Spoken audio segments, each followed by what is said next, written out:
Hello students, today we will discuss about polarization by scattering. हमने last lecture में study किया था what is polarization and polarization by reflection, Brewster law, polarization by reflection using piles of plate. So today our topic of discussion is polarization by scattering. Before discussing the topic, we should know what is scattering. Scattering के बारे में आपको पता होना चाहिए. आपने lower classes में पढ़ा हुआ है what is scattering. जब कोई बीम, वाइट लाइट की कोई बीम एक मीडियम से पास करती है और अगर वो उस मीडियम में स्मॉल पार्टिकल्स हैं, लाइक डस्ट है, स्मोक है, एयर मॉलिक्यूल्स हैं, और उन पार्टिकल्स का जो साइज़ है वो कंपेरेबल है with the wavelength of light. जो लाइट पास कर रही है उसकी वेवलेंथ और जो स्मॉल पार्टिकल्स हैं उस मीडियम के अंदर, उन दोनों का साइज़ कंपेरेबल है, तो जो लाइट है वो स्कैटर्ड हो जाएगी. और अगर हम इंसिडेंट लाइट के परपेंडिकुलर डायरेक्शन में देखते हैं तो वो हमें ब्लूइश दिखेगी. तो this phenomena is known as scattering. And the particle which cause scattering are called scatterer. देखिए, when a beam of white light passes through a medium which consists of small particles like dust, smoke, air molecule having size comparable with wavelength of light, then the light seen in a direction perpendicular to the incident beam appears bluish. This phenomena is known as scattering of light, and the particle which cause scattering are called scatterer. In fact, scattering of light takes place due to absorption and re-radiation of light energy by the scatterer. तो आज अब हम देखेंगे क्या, explanation of polarisation by scattering. Polarisation का phenomena देखेंगे by scattering, with the help of scattering. तो यहाँ हम क्या कंसिडर कर रहे हैं, 3 एक्सिस हैं हमारे पास. एक्स एक्सिस इस डायरेक्शन में ली है, जेड इस डायरेक्शन में एंड वाई इस डायरेक्शन में. एक्स, वाई और जेड 3 एक्सिस हैं हमारे पास. एक बीम है लाइट की, अनपोलराइज्ड लाइट की. ये अनपोलराइज्ड लाइट है.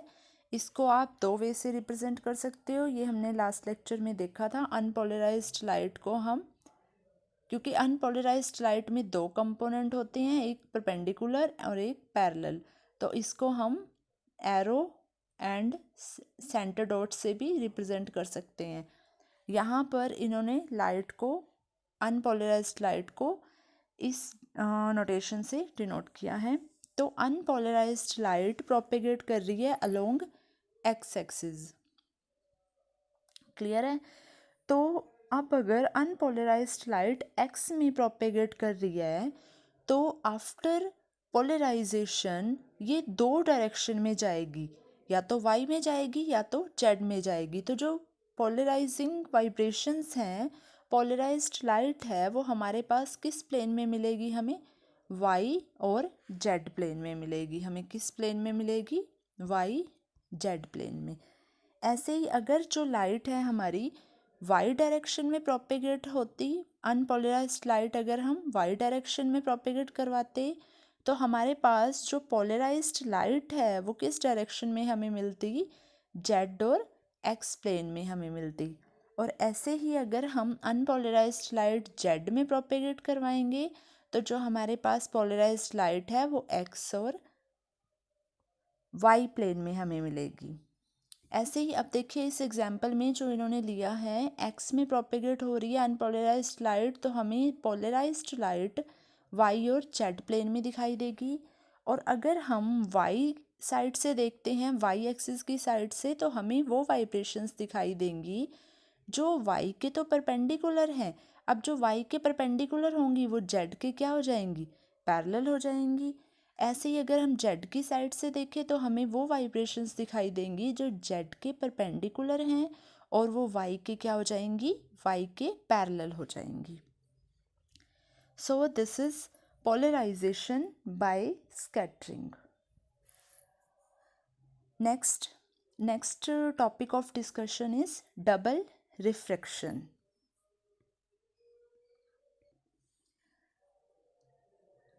So अगर हम यहाँ कंसिडर करें isotropic medium is that medium which has similar properties in all directions. और जब लाइट इंसिडेंट करती है ऐसे मीडियम पे तो रिफ्रैक्शन फिनोमिना हमें देखने को मिलता है जो कि ओबे करता है स्नेल्स लॉ को.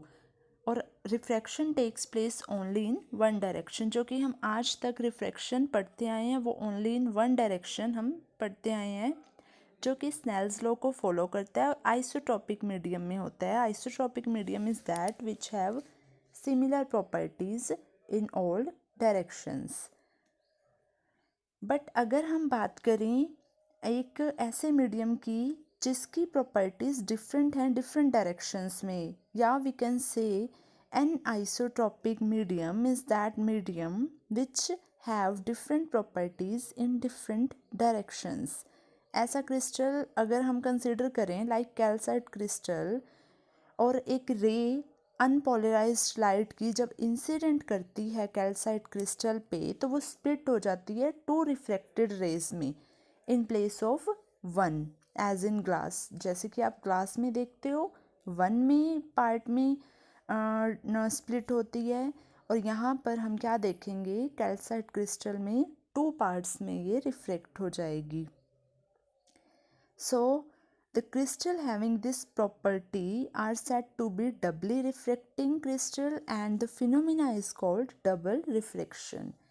जैसे इसके नेम से ही शो हो रहा है, डबल रिफ्रैक्शन मीन्स जो रे होगी वो डबल रिफ्रैक्ट होगी, दो पार्ट्स हमें स्प्लिट हुए दिखाई देंगे. बट ये होता किस में है, कुछ स्पेशल टाइप के क्रिस्टल हैं, calcite crystal, quartz crystal, mica, sugar, topaz, ये एग्जाम्पल्स हैं डबल रिफ्रैक्टिंग क्रिस्टल्स के.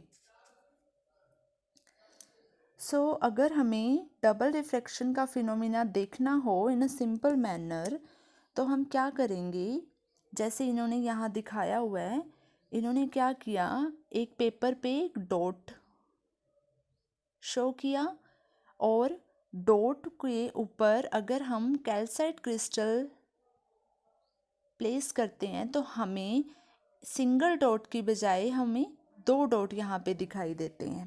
Clear.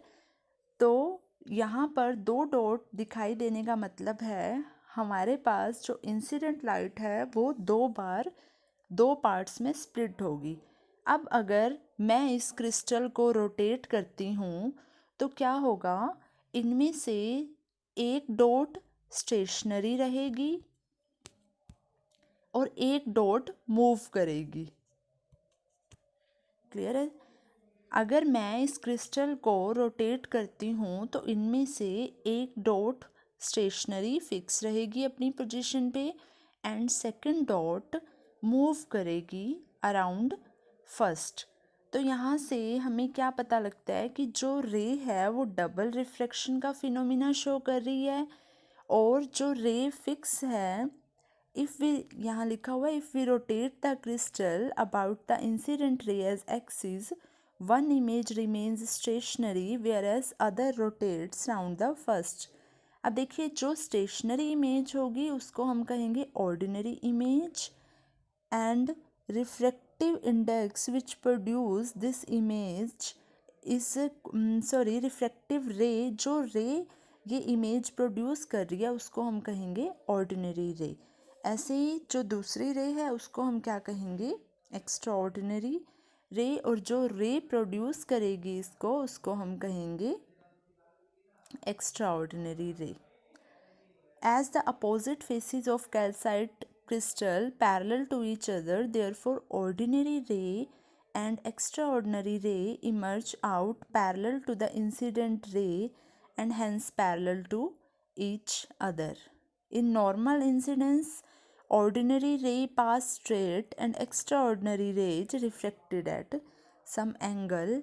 Extraordinary ray emerges out parallel to but displaced from O. जैसे आप यहाँ देखो आपको दिखाई दे रहा है जो O है वो डायरेक्ट सीधी है और ई रे क्या है, हल्की सी डिस्प्लेस है, किसी एंगल पे रिफ्रैक्ट है, बट दोनों हैं क्या, पैरेलल हैं, बट हल्के से डिस्टेंस से दोनों डिस्प्लेस हैं। एक है एक्स्ट्रा ऑर्डिनरी रे, एक है ऑर्डिनरी रे। ऑर्डिनरी रे जो कि फिक्स रहती है, स्टेशनरी रहती है, और एक्स्ट्रा ऑर्डिनरी मूव करती है। जो रे एक्स्ट्रा ऑर्डिनरी इमेज प्रोड्यूस करती है उसको एक्स्ट्रा ऑर्डिनरी रे कहेंगे, और जो रे ऑर्डिनरी इमेज प्रोड्यूस करती है उसको ऑर्डिनरी रे कहेंगे। It has been found that rays of ordinary and extraordinary light are plane polarized, and plane of polarization of these rays are perpendicular to each other. अब हमने यहाँ स्टार्टिंग में क्या ली थी, अनपोलराइज्ड रे ली थी, बट यहाँ जो हमें दो रेज मिली हैं ये क्या हैं, पोलराइज्ड हैं। The vibration in O ray normal to the plane of paper. अब जो हमारी अनपोलराइज्ड लाइट होती है उसमें दो कंपोनेंट होते हैं, एक in the plane of paper and एक parallel to the plane of, एक perpendicular to the plane of paper and एक parallel to the plane of paper. तो अब जो दो रे हमें मिली हैं वो भी क्या होंगी, द वाइब्रेशन इन ऑर्डिनरी रे is normal to the plane of paper whereas those of extraordinary rays are in plane of paper. ordinary ray की जो vibrations हैं वो perpendicular होंगी और extraordinary rays क्या होंगी, parallel होंगी।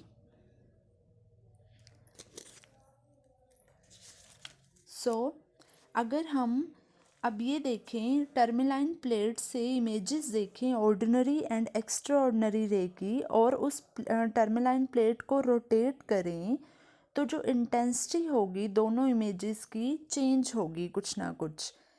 अगर हम किसी भी प्लेट से ये दोनों इमेजेस देख रहे हैं और उसको रोटेट कर रहे हैं उस प्लेट को, तो क्या होगा, अगर इंटेंसिटी ऑफ ऑर्डिनरी रे की जो इंटेंसिटी है अगर इंक्रीज हो रही है तो ऑटोमेटिकली एक्स्ट्रा ऑर्डिनरी रे की जो इंटेंसिटी है वो क्या हो जाएगी, डिक्रीज हो जाएगी। एंड वाइस वर्सा, अगर एक्स्ट्रा ऑर्डिनरी की इंक्रीज हो रही है तो ऑर्डिनरी की क्या हो जाएगी, डिक्रीज हो जाएगी। So to say that if in one position of tourmaline the ordinary image has maximum intensity while the extraordinary image disappears, अगर किसी एक पोजीशन पे ऑर्डिनरी की जो इंटेंसिटी है हमारे पास मैक्सिमम आ रही है तो एक्स्ट्रा ऑर्डिनरी रे वहाँ पे क्या हो जाएगी, डिसअपेयर हो जाएगी। ऐसे ही अगर एक्स्ट्रा ऑर्डिनरी रे की इंटेंसिटी हमारे पास मैक्सिमम आ रही है तो ऑर्डिनरी रे हमारे पास क्या हो जाएगी, डिसअपेयर हो जाएगी। क्लियर है। Now hence the rays by which ordinary and extraordinary images are seen must be polarised. तो दोनों जो हमारे पास रेज हैं, जो इमेजेस हैं ऑर्डिनरी और एक्स्ट्रा ऑर्डिनरी, वो क्या होंगी, हमारे पास पोलराइज्ड होंगी। अब अगर हम वेलोसिटी देखें ऑर्डिनरी रे की क्रिस्टल के अंदर सेम है या चेंज हो रही है और एक्स्ट्रा ऑर्डिनरी की, तो वो हमें पता लगेगा रिफ्रैक्टिव इंडेक्स से। जो रिफ्रैक्टिव इंडेक्स है ऑर्डिनरी रे का, ऑर्डिनरी लाइट का, is known as ordinary refractive index, और उसको हम डिनोट करते हैं म्यू नोट से। म्यू ओ लगा सकते हैं ऑर्डिनरी के लिए, और ये कांस्टेंट रहता है। और कैल्साइट क्रिस्टल के लिए, कैल्साइट क्रिस्टल और सोडियम लाइट के लिए इसकी जो वैल्यू है वो होती है 1.658। ये किसके लिए है, ऑर्डिनरी इमेज है, ऑर्डिनरी इमेज का रिफ्रैक्टिव इंडेक्स है ऑर्डिनरी लाइट का, और ये कांस्टेंट है। कैल्साइट क्रिस्टल के लिए, सोडियम लाइट के लिए इसकी वैल्यू है 1.658। और अगर हम बात करें refractive index for extra ordinary रे, उसको हम कहेंगे एक्स्ट्रा ऑर्डिनरी रिफ्रैक्टिव इंडेक्स, और उसको हम डिनोट करेंगे म्यू ई से। It's value is not constant but varies with the direction of incident ray. Calcite crystal के लिए अगर हम बात करें तो इसकी वैल्यू वेरी करती है 1.4862 टू 1.658। सोडियम लाइट के लिए इसकी वैल्यू वेरी करती है यहाँ से यहाँ तक, बट ऑर्डिनरी की वैल्यू क्या रहती है, फिक्स रहती है, और वो कितनी है 1.658। तो अब हमें ये पता लगा कि रिफ्रैक्टिव इंडेक्स ऑर्डिनरी का सेम रहता है, एक्स्ट्रा ऑर्डिनरी का चेंज होता है। तो उसी हिसाब से अगर हम वेलोसिटी देखें, रिफ्रैक्टिव इंडेक्स होता है C/V। C क्या है हमारे पास, velocity of light in vacuum, और U क्या है हमारे पास, सॉरी दिस इज U क्या है हमारे पास, velocity of light in medium. तो यहाँ से पता लगता है कि जो वेलोसिटी है ऑर्डिनरी लाइट की वो क्या होगी, कांस्टेंट होगी इन ऑल डायरेक्शंस, क्योंकि रिफ्रैक्टिव इंडेक्स भी कांस्टेंट है, और एक्स्ट्रा ऑर्डिनरी की क्या होगी, चेंज होगी, क्योंकि रिफ्रैक्टिव इंडेक्स भी चेंज हो रहा है। So this is all about double refraction. Now geometry of calcite crystal, इसमें ये आपके सिलेबस में नहीं है स्टूडेंट्स, इसमें आपको ये ऑप्टिक एक्सिस का पता होना चाहिए। ऑप्टिक एक्सिस को हम क्रिस्टलोग्राफिक एक्सिस भी कहते हैं। क्रिस्टलोग्राफिक एक्सिस कोई लाइन नहीं होती, ये एक डायरेक्शन होती है जिसमें हम प्रॉपर्टीज़ कंसीडर करते हैं क्रिस्टल की इन अ सिंपलेस्ट वे। तो ये होती क्या है, यहाँ ये इसकी ज्योमेट्री है कैल्साइट क्रिस्टल की। ये A और G डायगनली अपोजिट कॉर्नर्स हैं, या इनको हम ब्लंट कॉर्नर्स भी कहते हैं। ऑप्टिक एक्सिस क्या होता है, a line draw through one of the blunt corner, एक कॉर्नर में से किसी भी एक कॉर्नर से अगर हम एक लाइन ड्रॉ करें which making equal angle with the three edges meeting there gives the direction of optic axis, या इसके इक्विवेलेंट कोई लाइन ले लें तो ये एक ऐसी लाइन है जो किसी ब्लंट कॉर्नर से अगर हम ड्रॉ करें और वो इक्वल एंगल बनाए, जैसे यहाँ 102 102 102 102 एंगल है, तो ये हमारी क्या होगी, ऑप्टिक एक्सिस होगी। प्रॉपर्टीज़ क्या हो जाएंगी ऑप्टिक एक्सिस की, देखिए, it is merely a direction not a particular line, ये एक डायरेक्शन है, कोई पर्टिकुलर लाइन नहीं है। A ray of light passing along optic axis does not split into ordinary and extraordinary ray. In other words, the velocity of ordinary ray and extraordinary ray are equal along optic axis. क्या हो जाएगा, अभी हमने double refraction देखा था, वहाँ हमने ये देखा था एक रे दो पार्ट्स में डिवाइड होती है, ऑर्डिनरी और एक्स्ट्राऑर्डिनरी। ऑर्डिनरी की वेलोसिटी अलग है, एक्स्ट्राऑर्डिनरी की वेलोसिटी अलग है, बट अगर ये दोनों रे ऑप्टिक एक्सिस पे आती हैं तो फिर से ये दोनों रे एक सिंगल रे में कन्वर्ट हो जाएंगी। क्यों, क्योंकि ऑप्टिक एक्सिस पे ऑर्डिनरी की और एक्स्ट्रा ऑर्डिनरी की जो वेलोसिटी है वो सेम होती है। ये बात आप ध्यान रखोगे स्टूडेंट्स कि जो हमारे पास ऑर्डिनरी और एक्स्ट्रा ऑर्डिनरी रे की वेलोसिटी है वो ऑप्टिक एक्सिस पे सेम होती है। And the third is crystal is symmetrical about the optic axis. Symmetrical होता है optic axis के about. So next, types of crystal. Types of crystal में हम दो टाइप पढ़ेंगे, uniaxial crystal and biaxial crystal. Uniaxial crystal वो crystal होंगे जैसे क्वार्ट्ज है, कैल्साइट है, टर्मेलाइन है, जिसमें एक सिंगल ऑप्टिक एक्सिस होगी और जहाँ पर वेलोसिटी क्या होएगी, सेम हो जाएगी, सेम यूनिफॉर्म वेलोसिटी। अभी मैंने आपको बताया था ऑप्टिक एक्सिस के अलोंग सेम वेलोसिटी हो जाती है सभी रेस की। तो यूनिएक्सियल क्रिस्टल वो जिनके अंदर single direction means single optic axis है। And second is biaxial crystal. Biaxial crystal those which have two optic axes. जिनके अंदर 2 ऑप्टिक एक्सिस है उनको हम कहेंगे बाईएक्सियल क्रिस्टल। बाईएक्सियल क्रिस्टल में एग्जांपल हैं लाइक बोरैक्स, माइका, टोपैज, ये एग्जांपल हैं हमारे बाईएक्सियल क्रिस्टल के। Next topic is Malus law. Malice law हमें क्या बताएगा, जब हमारे पास एक पोलराइज़र है, एक एनालाइज़र है, like this is polarizer and this is analyzer। यहाँ से लाइट पोलराइज होगी और एनालाइज़र क्या करेगा, उस लाइट को एनालाइज करेगा कि ये जो लाइट है वो पोलराइज है या अनपोलराइज्ड है।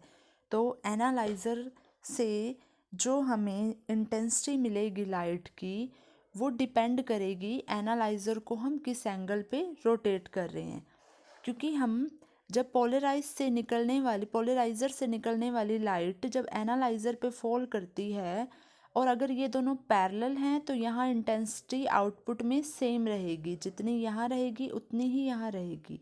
बट अगर हम एनालाइज़र को रोटेट करते हैं डिफरेंट एंगल्स पे तो यहाँ जो इंटेंसिटी है वो क्या हो जाएगी, चेंज हो जाएगी। और जब 90 डिग्री पे आ जाएगा एनालाइज़र पोलराइज़र के तो इंटेंसिटी क्या हो जाएगी, हमारे पास 0 हो जाएगी। तो डिफरेंट एंगल्स पे एनालाइज़र से निकलने वाली जो वेव्स हैं उसकी इंटेंसिटी पे क्या फ़र्क पड़ेगा, उस लॉ को, उस चीज़ को हमें बताया था मेलिस ने, मेलिस लॉ के थ्रू। तो क्या पढ़ेंगे हम इसमें, मेलिस लॉ की स्टेटमेंट देख लेते हैं, इसको हम प्रूव करेंगे। It states that when a beam of completely plane polarized light from a polarizer is incident on an analyzer, तो क्या हो जाएगा, एनालाइजर पे इंसिडेंट करेगी। The intensity of light emerging from the analyzer varies as the square of cosine of angle between the plane of transmission of polarizer and analyzer। I जो intensity है analyser से निकलने वाली लाइट की वो किसके डायरेक्टली प्रोपोर्शनल हो जाएगी, cos square theta. Theta is the angle between the plane of transmission of polariser and analyser. ये हमें प्रूव करना है, this is Malus law. Now यहाँ कंसिडर किया है like this is amplitude A, this is plane of polariser and this is plane of analyser. तो अगर हम इसको ए एम्पलीट्यूड को 2 कंपोनेंट्स में डिवाइड करें तो एनालाइज़र वाला कंपोनेंट ये पैरेलल, ये हो जाएगा ए कोस थीटा, और ये परपेंडिकुलर वाला कंपोनेंट ये हो जाएगा ए साइन थीटा। तो अगर मैं इंटेंसिटी देखूं, लाइट की इंटेंसिटी होती है स्क्वायर ऑफ एम्पलीट्यूड। तो जो एनालाइज़र से लाइट निकल रही है वो उसका एम्पलीट्यूड कितना है, ए कोस थीटा है। तो यहाँ आई is directly proportional to